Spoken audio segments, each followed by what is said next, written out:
আমার বিশ্ব নবী বাপজি তার আব্বা ইন্তেকাল করেছে, যে জায়গায় দাফন করা হয়েছিল সেই দেশটার নাম কি বলেছিলাম ভাই? মাকামে আবওয়া। তো সেই জায়গায় বাপজি তার দাফন করা হয়েছে। এখন হযরতে মা আমিনা রাদিয়াল্লাহু তাআলা আনহা উনি কাঁদছিলেন। আব্দুল মুত্তালিব বলেন, মা তুমি কেঁদো না, তুমি দোয়া করে যেন তোমার স্বামীর গোরকে যেন আল্লাহ ভালো করে। তাহলে আমার বিশ্ব নবীজির বাপজি জনম দুঃখিনী মা তার আমিনার পেটে নবী 6 মাসের বাচ্চা, 6 মাস 7 মাস 8 মাস 9 মাস। কেউ কেউ বাপজি বলেছে 9 মাস 10 দিনে বিশ্ব নবী এসেছিলেন, কেউ কেউ বলেছে না 10 মাস 10 দিন ছিলেন। তো যাই হোক, আল্লাহ রাসূল সাল্লাল্লাহু তাআলা আলাইহি ওয়াসাল্লাম উনি মার পেটে বাপজি 10 মাস 10 দিন যখন হয়েছে, আরবিতে বাপজি রাসূল যে মাসটায় জন্ম নিয়েছিলেন ওই মাসটাকে কি মাস বলা হয় ভাই? একটু জোরে বলো। রবিউল আউয়াল। এই রবিউল আউয়াল মাসে আপনার এই রাসূলুল্লাহর জন্ম তারিখ নিয়ে বাপজি ইখতিলাফ রয়েছে, মতভেদ রয়েছে। কেউ বলেছেন 11 তারিখ, কেউ বলেছেন 12 তারিখ, আবার কেউ বলেছেন বাপজি 10 তারিখও। কিন্তু বেশিরভাগ জমহুরে উলামা তারা বলেছে 12 তারিখটা। কেউ যদি বলে 11 তারিখ, আপনি তার কথাকে অস্বীকার করতে পারবেন না। মতভেদ হলি যেটা বলবে আপনার অস্বীকার করা যাবে না। আমার বিশ্ব নবীজি তার মার পেটে বাপজি ভরা আছে, নবী দুনিয়ার বুকে আসবে। মা আমিনার পেটে বাপজি প্রসব বেদনা শুরু হয়েছে। মা আমিনা উনি বাড়িতে বসে বসে কাঁদছেন, গো মালিক, আমার যদি স্বামী বেঁচে থাকতো তাহলে নিশ্চয় আমার জন্য ইহুদির বড় আলেমের কাছ থেকে পানি পড়া নিয়ে আসতো। আপনাদের এলাকার মসজিদ, এই যে সাদ্দাম হোসেন আপনাদের মসজিদের ইমাম, আচ্ছা বলেন এই মহল্লার মানুষ পানি পড়া নিতে যান না ওনার কাছে? মাগরিবের সময় দেখা যায় না অনেক মানুষ গিলাস নিয়ে দাঁড়িয়ে থাকে, কার নিয়ে দাঁড়িয়ে থাকে। মানে পানি পড়া রাসূলুল্লাহ জন্ম নেওয়ার আগেও সেই সময়কার ইহুদির বড় বড় আলেম তাদের কাছ থেকে মানুষ বিশ্বাস করে পানি পড়া নিতে যেত। তা হযরতে আমিনা উনি কাঁদছেন, আমার স্বামী বেঁচে থাকলে পানি নিয়ে এসে দিত। রাত্রিবেলায় বাড়িতে বসে কাঁদছে। মহান রব্বুল আলামিন জান্নাত থেকে 4টা নারীকে পাঠালেন, বলুন আলহামদুলিল্লাহ। 4টা রমণী তারা জান্নাত থেকে, কেউ কাউসার পানি গ্লাসে নিয়েছেন, কেউ বাপজি জান্নাতের রুমালও নিয়েছে, মুশকে আম্বার নিয়েছে। 4 জনা অপরিচিতা মেয়ে আমিনা, কাউকে চিনে না, সবাই অপরিচিতা। 4টা মেয়ে বাপজি হঠাৎ করে তারা ঘরে প্রবেশ করলো। আমার মা আমিনা রাদিয়াল্লাহু তাআলা আনহা ডাক দিয়ে বলেছিলেন, গো বোন তোমরা কারাও?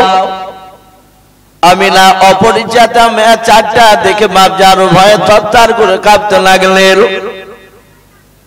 প্রথম নাম্বার যে মেয়েটা ওই পানি নিয়ে প্রবেশ করেছিলেন, উনি গ্লাসের পানিটা আমিনার হাতে ধরে দিয়ে বলেছিল, আমিনা বোন, পানিটা তুমি পান করে নাও। আমিনা পান করলেন, আর পেটের ব্যথা সাথে সাথে ভালো হয়ে গেল, বলুন সুবহানাল্লাহ। হযরতে আমিনা ডাক দিয়ে বলেছিল, ওগো বোন, তোমার নামটা বলো, তোমাদের পরিচয়টা দিয়ে দাও। ওই 4টে মেয়ে বলেছিল, আমিনা আমার পরিচয় এখন তোমাদেরকে দেব না।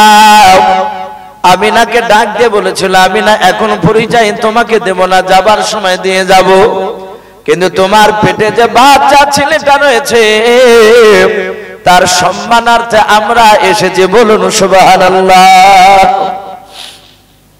4টে মেয়ে বাপজি তারা দাঁড়িয়ে আছে। আমার বিশ্ব নবী বাপজি দুনিয়ার বুকে আসবে। রাতের ভাষায় রাত, দিনকে বাপজি ডেকে বলছেন দিন। তোর চেয়ে আমার মর্যাদা বেশি হয়ে যাবে, বলুন সুবহানাল্লাহ। আমার রাসূল সাল্লাল্লাহু তাআলা আলাইহি ওয়াসাল্লাম যতদিন মক্কাতে ছিলেন বাপ, ততদিন মক্কার দাম ছিল। নবী আমার যখন মদিনাতে যাইলাই, মদিনার কোনো দাম ছিল? ভাই একটু কথা বলো। মদিনার দাম ছিল না। নবী যখন মক্কা থেকে হিজরত করে মদিনাতে গেলে মদিনার দাম শতগুণ বেড়ে গেল, বলুন আলহামদুলিল্লাহ। আমি আজকে আপনাদের এই জালসার বাবজি মাগরিবের পর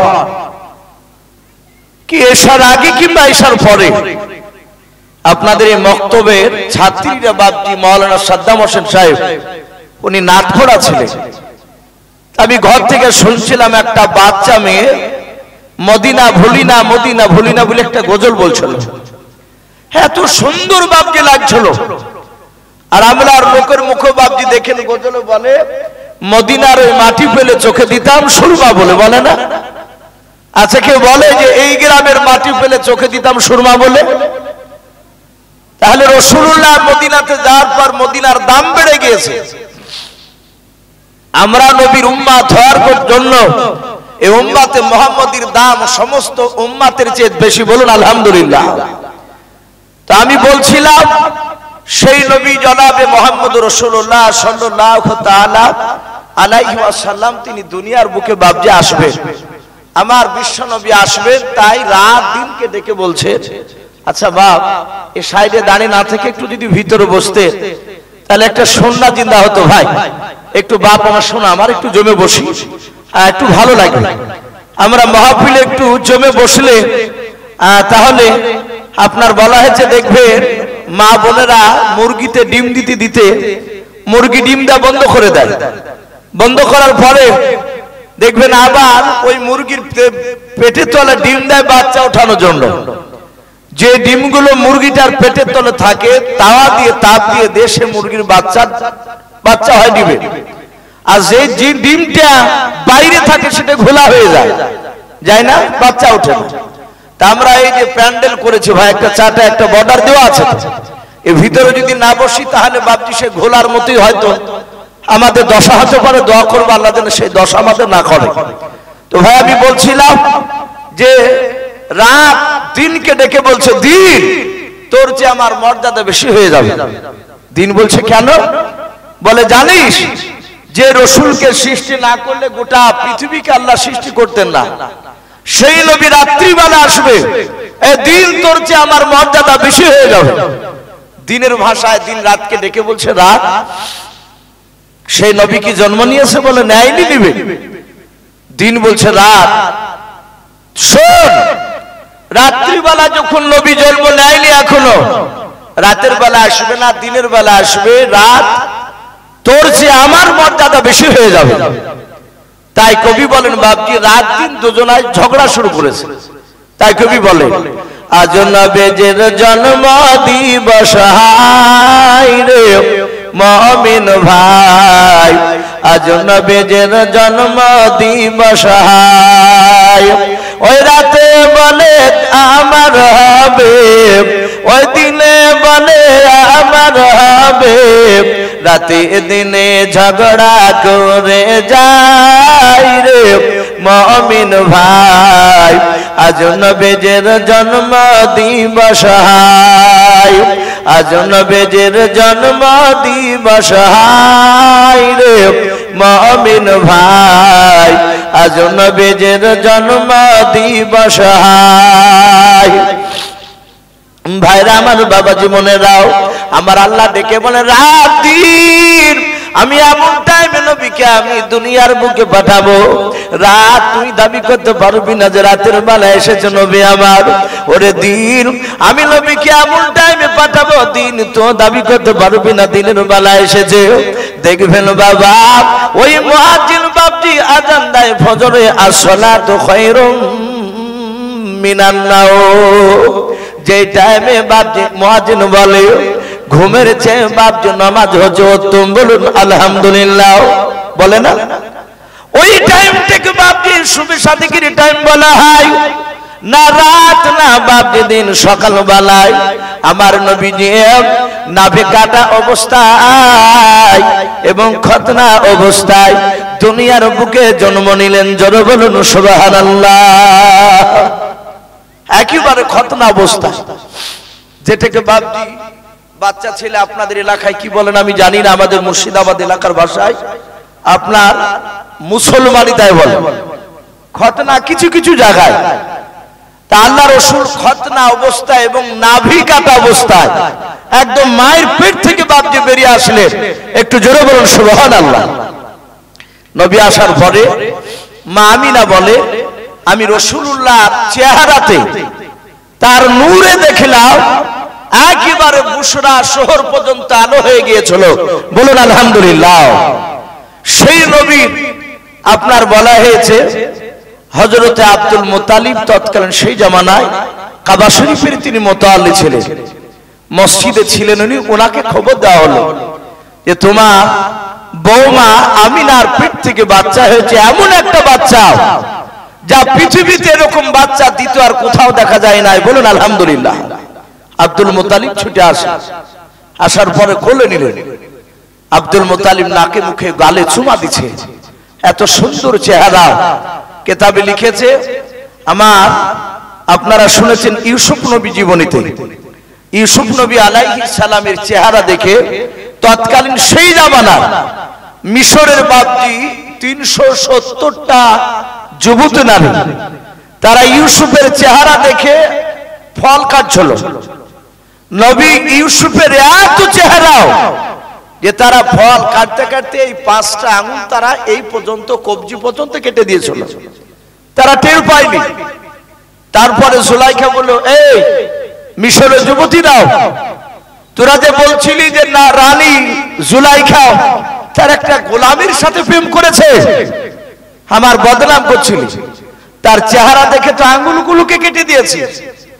ওরা তারপরে হাতের দিকে তাকে দেখছে সব রক্ত ঝরছে। মায়েশা সিদ্দিকা রাদিয়াল্লাহু তাআলা আনহা বলে ইউসুফের চেহারা দেখে মিশরের নারীরা এই আঙ্গুলগুলো কেটেছিল।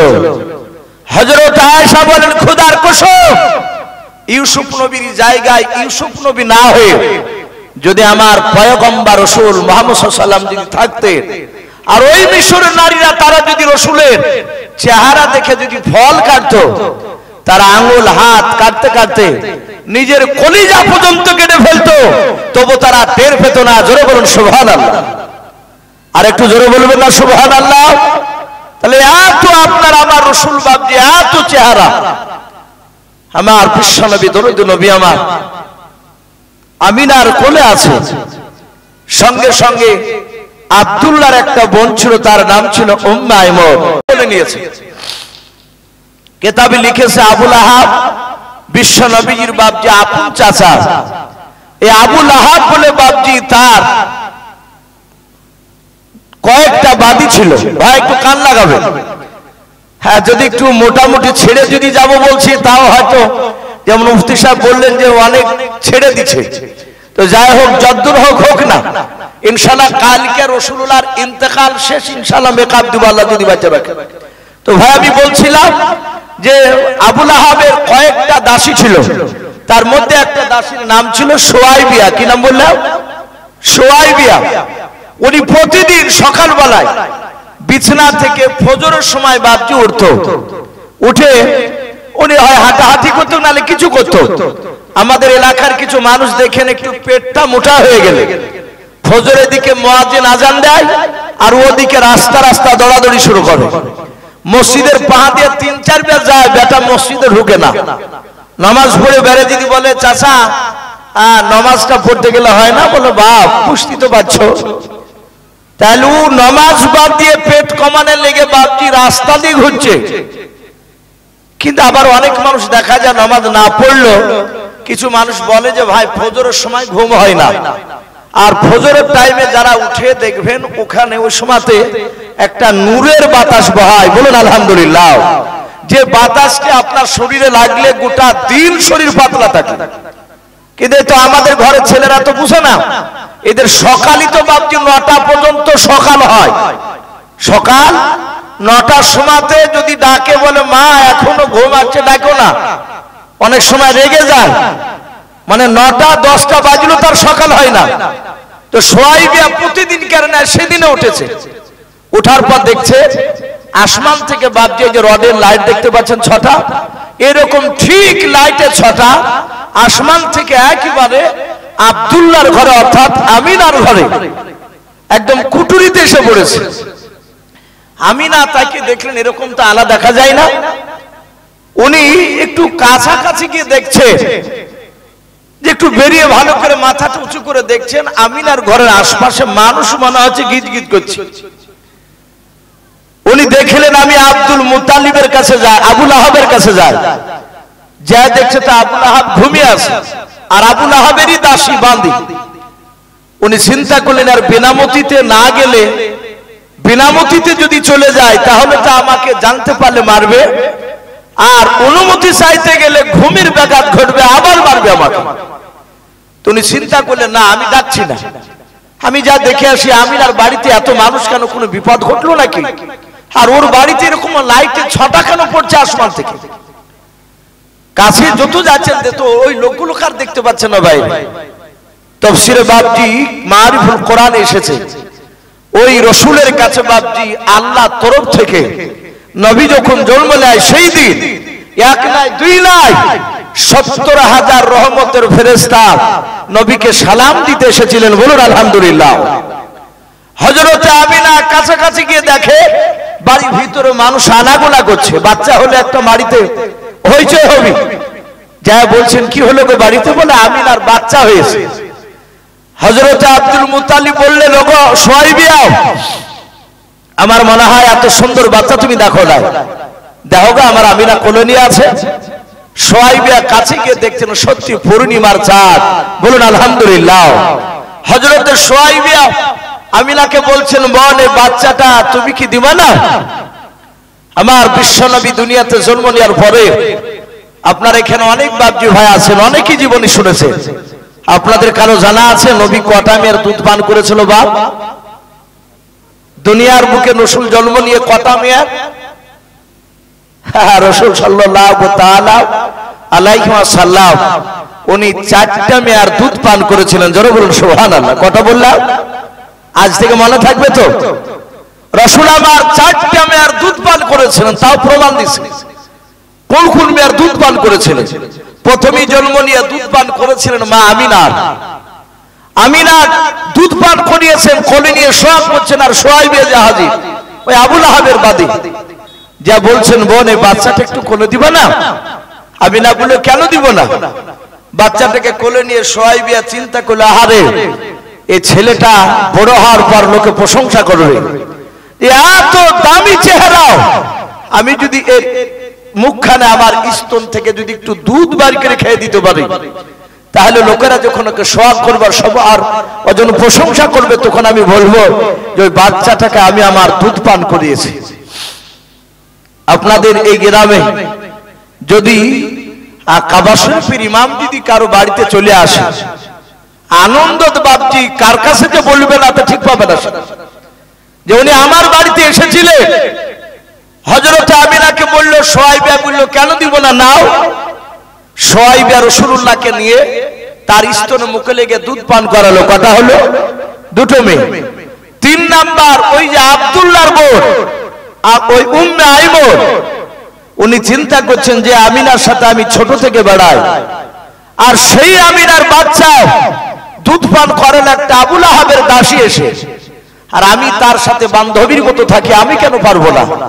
উম্মে আইমন বলল বোন তোমার বাচ্চাটা একটু আমাকে দিবা না? আমিনা বলল কেন দিব না? উম্মে আইমন নিয়ে উনিও ওনার স্তন মুখে লাগিয়ে দুধ পান করালেন। কটা হলো বাপ? 3টা হলো। 4 নাম্বার আসছে।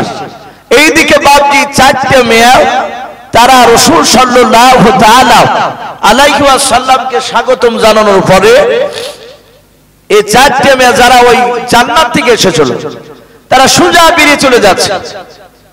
আমার আমিনা ডাক দিয়ে বলেছিল বোনেরাও তোমাদের পরিচয় তো আমাকে দিলে না, পরিচয়গুলো দিয়ে যাও। প্রথম নাম্বার মেয়েটা ডাক দিয়ে বলেছিল আমিনা তুমি আমাকে চিনো না? বলে না, চিনতে পারি নাই। ডাক দিয়ে বলেছিল আমিনা আমি হযরত আদম আলাইহিস সালামের বেবি হযরত মা হাওয়া আলাইহা সালাম। দুই নাম্বার মেয়েটাকে ডাক দিয়ে আমিনা বলেছিল গো বোন তোমার পরিচয়টা নিয়ে যাও, কেন তুমি চলে যাচ্ছ বলো। দুই নাম্বার মেয়েটা বলেছিল আমিনা আমার নাম তুমি জানো না? বলে নাও। দুই নাম্বার বলেছিল আমিনা আমি হযরতে মা হাজরা আলাইহা সালাম ইব্রাহিমের বিবি আমি। তিন নাম্বার মেয়েটা বলেছিল বল আমিনা তুমি আমাকে চিনো না? বলে নাও। বলে আমি হযরত ঈসা নবী পয়গম্বর আলাইহিস সালামের জন্ম দক্ষিণ মা মরিয়ম আলাইহা সালাম। চার নাম্বার মেয়েটা চলে যাচ্ছে আমিনা ডেকে বলেছিল ওরে বাপ এক এক করে তিনটা মেয়ের পরিচয় দিল, তোমার নামটা তাড়াতাড়ি বলো। ওই চার নাম্বার মেয়েটা বাপজি দাঁড়িয়ে হযরত আমিনা বলে আমি চার নাম্বার মেয়েটাকে জিজ্ঞাসা করলাম, তার দুই চোখের খোলা দিয়ে ঠোপে ঠোপে পানি ঝরছিল। আমিনা বলেছিল বাপ কেন কান্না করেছো বলো, তোমার পরিচয়টা দাও। চার নাম্বার মেয়েটা বলেছিল আমিনা রে আমার স্বামীর পরিচয় দিতে আমি বড্ড লজ্জা পাই। ওই যে তিনটা মেয়ে তারা মাথা উঁচু করে আনন্দ করে, কেউ বলেছিল নবীর মা, কেউ বলেছিল নবীর স্ত্রী। ওরে আমার আমিনা আমি এমন একজনের ভেবে শুনে নাও আমার স্বামীর নামটা বলতে আমি লজ্জা পাই। আমিনা বলে লজ্জার কারণ নাই বোন বলো। চার নাম্বার মেয়েটা বলেছিল বোন ওটা পৃথিবীর মানুষেরা আমার স্বামীকে কেউ ভালো বলে না। আমরা কোরআন শরীফে বাবনি পাই যে বেঈমান পৃথিবীর মুখে খোদা দাবি করেছিল আনা রাব্বুকুমুল আলা।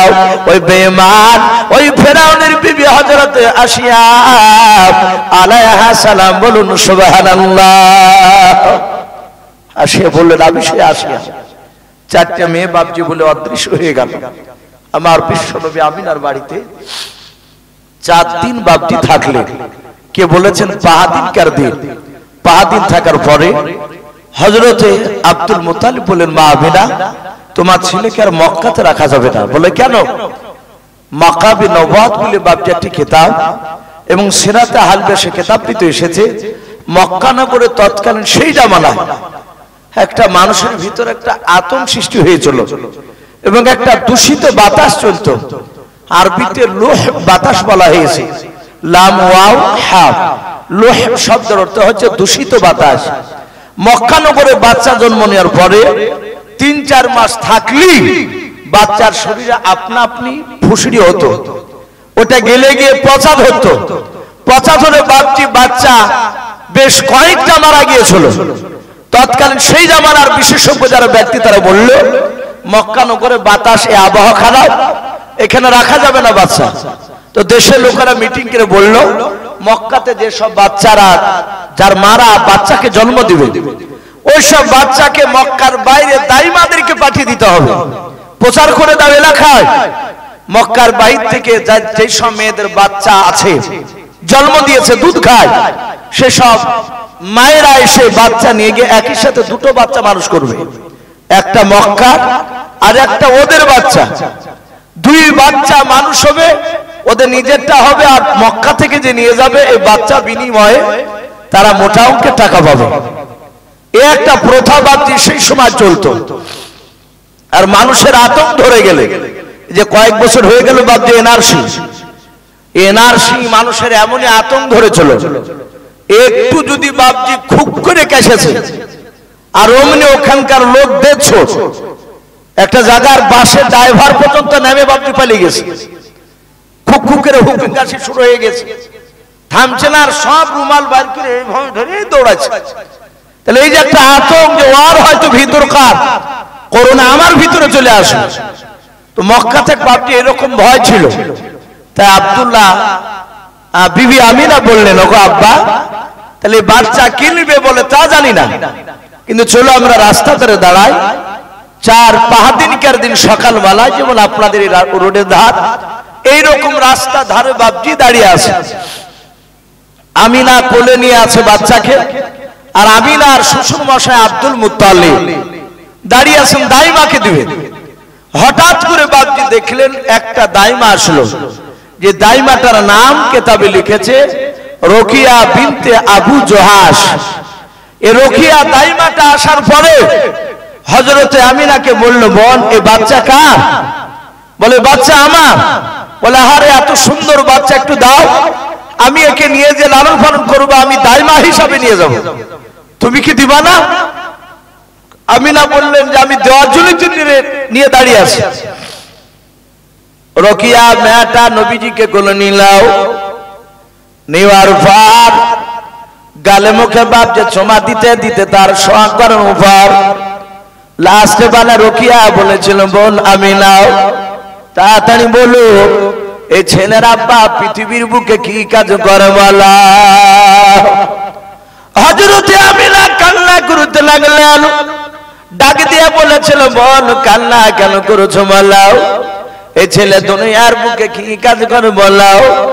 ডাক দিয়ে বলেছিল, ওগো বোন রোকিয়া, এই ছেলের আব্বা পৃথিবীর বুকে কোনো কাজ করে নাও, এই ছেলের আব্বা ওই সিরিয়ায় ব্যবসা করতে গিয়ে আর জিন্দা ফিরে আসে না, মারা গিয়েছে। রোকিয়া বলল, বোন আমিনা মাফ করে দাও, এই মা বাপ মারা ছেলে শুনে নাও, এতিম বাচ্চা নিয়ে গিয়ে মোটা টাকা পাওয়া যাবে নাও, তোমার ছেলে তুমি নিয়ে নাও, অন্য দাইমাকে দেবাও। কেতাবে লেখা আছে আরেকটা দাইমা আসলো, ওগো আবার আব্বা, আল্লাহ যদি আবার এই ছেলের দাইমায় যদি না পাঠাবে, তাহলে আল্লাহ কেন এত সুন্দর বাচ্চা আমাকে দিলে? ওগো আব্বা, আবার এই ছেলে আবার চোখের সামনে মারা যাবে, আমি সহ্য করতে পারবো না। আব্দুল মুত্তালিব কাঁদছেন আমিনার দৃশ্য দেখে, আর উনি নিজ চোখে তো দেখছেন একটা দাইমাও নিচ্ছে না, তবু সান্ত্বনা দিয়ে বললেন, ওগো আমিনা তুমি কেঁদো না, নিশ্চয় দাইমা আল্লাহ নিযুক্ত কেন পাঠাবে, নিশ্চয়ই পাঠাবে দাইমা। সম্মানিত ভাইরা আমার, বাবা জীবনেরা, কেতাবে লিখেছে ওইদিকে হালিমাতু সাদিয়া তার স্বামী হযরতে সাঈদকে নিয়ে সকালবেলা বাপজি পাতলা দুবলা একটা উট ছিল, ওরা অর্থহীন গরিব, উটটাকে ভালো করে যত্ন করে খাওয়াতে পারতো না, কিন্তু গরিব মানুষ। হালিমাতু সাদিয়া জানেন যে আমার একটা নিজের বেটা আছে, তার নাম হচ্ছে আব্দুল্লাহ, সে বাচ্চা দুধ খাচ্ছে, আমি গরিব মানুষ, আমি যদি একটা দাইমা মক্কা নগর থেকে যদি কোনো ছেলে যদি পাই, তাহলে আমি আমার ছেলে আব্দুল্লাহর সাথে আর একটা ছেলেকে মানুষ করলে আমার স্বামী যা ইনকাম করে এতে সংসার ভালো করে চলে না, আমি এই বাচ্চাটাকে যদি আবার স্তন দুধ খেয়ে যদি একটু মানুষ করতে পারি, হয়তো একটু মোটা অঙ্কের টাকা ফেলে আমার বাড়িতে অনেক কাজে আসবে। তাই তার স্বামীকে বলে দুজনাতে বাপজি পাতলা দুবলা উট নিয়ে ঘুরতে ভরেছে বাপজি মক্কা তো বাচ্চা। এ সকাল থেকে মক্কার অলিগলি ঘুরে ঘুরে একটা বাচ্চার সামনে পড়ে না। সন্ধ্যা লেগ থাকতে চলেছে, চৌরাস্তার মোড়ে গিয়ে হযরতে আমিনা হালিমাতু সাদিয়া বলে, ওগো প্রাণের স্বামী, চলুন আমরা উটটাকে নিয়ে উত্তর দিকে রাস্তায় যাব, এই পশ্চিম দিকে রাস্তায় যাব না। বলে কেন? বলে পশ্চিম দিকে রাস্তায় অনেক দাইমাদেরকে যেতে দেখেছি, আর ওই রাস্তায় গেলে বাচ্চা ছেলে থাকা সম্ভব না, ওই দাইমারা হয়তো নিয়ে চলে গেছে। এই উত্তর দিকে চলেন তিনি, এই সূর্য ডোবা পর্যন্ত এই ঝুঁকি অন্ধকার একদম ঘনিয়ে আসার আগে আমরা ওখান থেকে আবার ব্যাক করে বাড়ি চলে যাব, একটু চলো। হালিমাতু সাদিয়া বলেন, আমরা আলোচনা করে উত্তর দিকে উটটাকে নিয়ে ঘোরাতে শুরু করলাম। হঠাৎ করে দেখলাম উটটা উত্তর দিকে গেল না, ওই পাতলা দুমলা উটের এত শক্তি আল্লাহ দিয়েছেন বাবা, ওই উটটা পশ্চিম দিকে রাস্তায় দৌড়াতে লাগলো। বলুন সুবহানাল্লাহ। হযরত হালিমাতু সাদিয়া কাদার বলল, গো স্বামী, উটটাকে ঘোরাও, পশ্চিম দিকে যেও না, দিনটা বেকার হয়ে যাবে, ওই উত্তর দিকে চলো, আমরা নিশ্চয় বাচ্চা পাবো। হালিমাতু সাদিয়ার স্বামী বলে, আমরা দুজনাই উটের লাগাম ধরে খিঁচতে শুরু করলাম, পশ্চিম দিকে ঘুরে আমরা উত্তর দিকে নিয়ে যাব। হালিমাতু সাদিয়ার স্বামী বলেন, শত শক্তি আমরা দুজনাই ব্যয় করে উটকে থামাতে পারলাম না। বলুন সুবহানাল্লাহ। উট চিহি চিহি করে বাপজি উটের ভাষায় বলতেছে, কিন্তু ওরা ভাবছে উটের ভাষা বুঝতে পারে নাই। উঠে আপনার বলতে চায়, ওরে আল্লাহর বান্দে হালিমাতু সাদিয়া, 70টা দাইমারা তারা হচ্ছে হতভাগাও, তারা কেউ আমার বিশ্ব নবীকে কেউ তারা চিনতে পারে না। হালিমাতু সাদিয়া বলে, দেখলাম উটটা দৌড়তে দৌড়তে দৌড়তে গিয়ে বাপজি একটু জায়গায় দাঁড়িয়ে গেল। আমরা দাঁড়িয়ে দেখলাম উটটা এইভাবে মাথা উঁচু করে দেখলাম, আমরা রাস্তার দিকে দূরে নজর করে দেখলাম, এক নাই দুই নাই, দেখলাম দুটো মানুষের মাথা দেখতে পাওয়া যায়।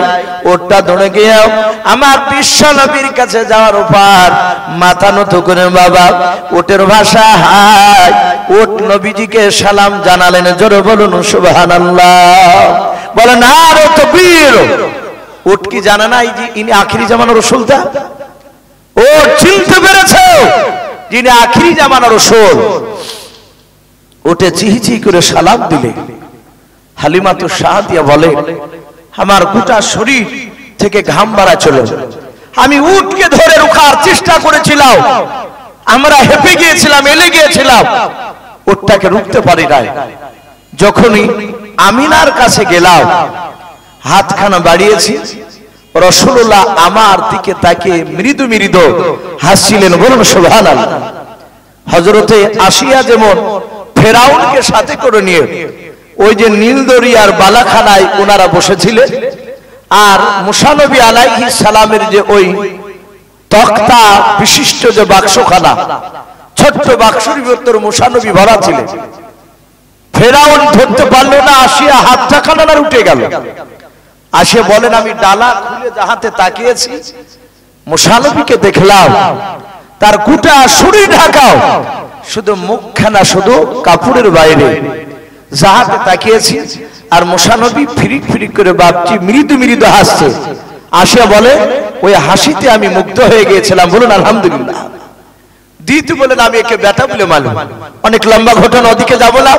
এদিকে বাপজি হযরতে হালিমাতু সাদিয়া নবীকে কোলে নিয়েছে।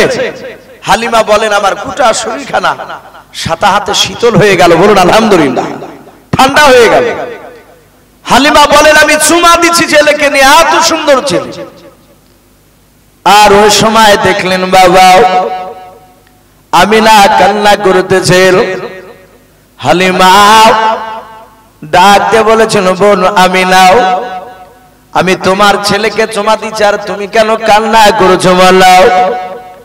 আল্লাহর নবী জনাবে মুহাম্মদ রাসূলুল্লাহ সাল্লাল্লাহু তাআলা আলাইহি ওয়াসাল্লামের মা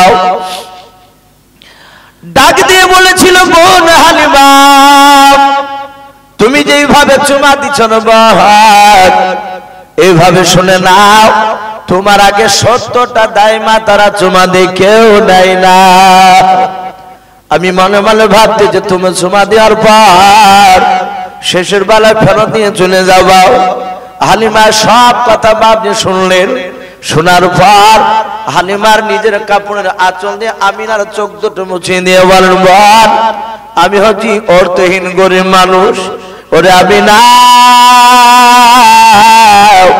আমি গরিবের দুঃখ জানি রে বল। আমি না তোমার স্বামী নাই, ছেলের আব্বা নাই, তো কোনো যায় আসে না। এমন শোনে না গরিব আর বড় লোক আর আমার আশা নাই। শোনো রে বল, আমি তোমার ছেলেকে আমি ফ্রিতে মানুষ করব। জোরে বলুন সুবহানাল্লাহ। বল আমি না কাঁদিস না, আমার ছেলে খেতে পারে, তোর ছেলেও খেতে পাবে, আমি একটা টাকাও নিব না। হযরত আমিনা হালিমাকে দিয়ে দিলেন।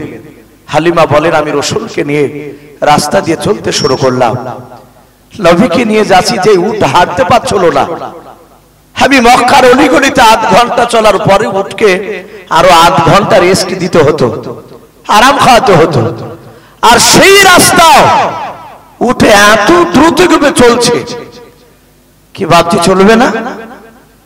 উট তো জানো যে আমার ভাগ্য খুলে গিয়েছে। বলুন সুবহানাল্লাহ।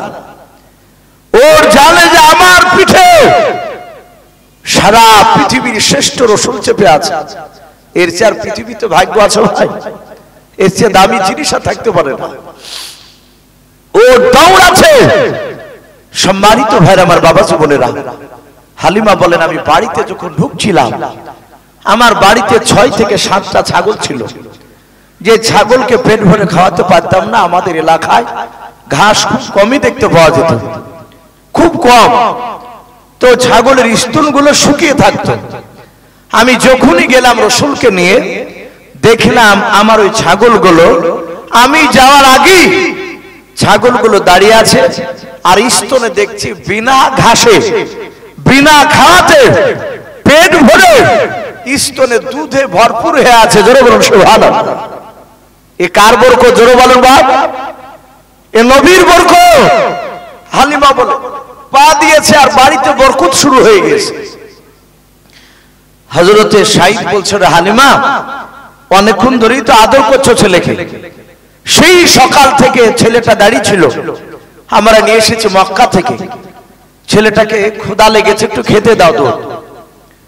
হালিমা তো সাঁ দিয়ে বলেন আমি বাড়ির ভিতরেই রসুলকে ডান দিকের স্তনে মুখ লাগিয়ে দিলাম।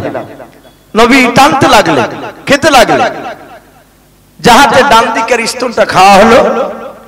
আমি এবার বাম দিকের স্তনে মুখ লাগাতে গেলাম।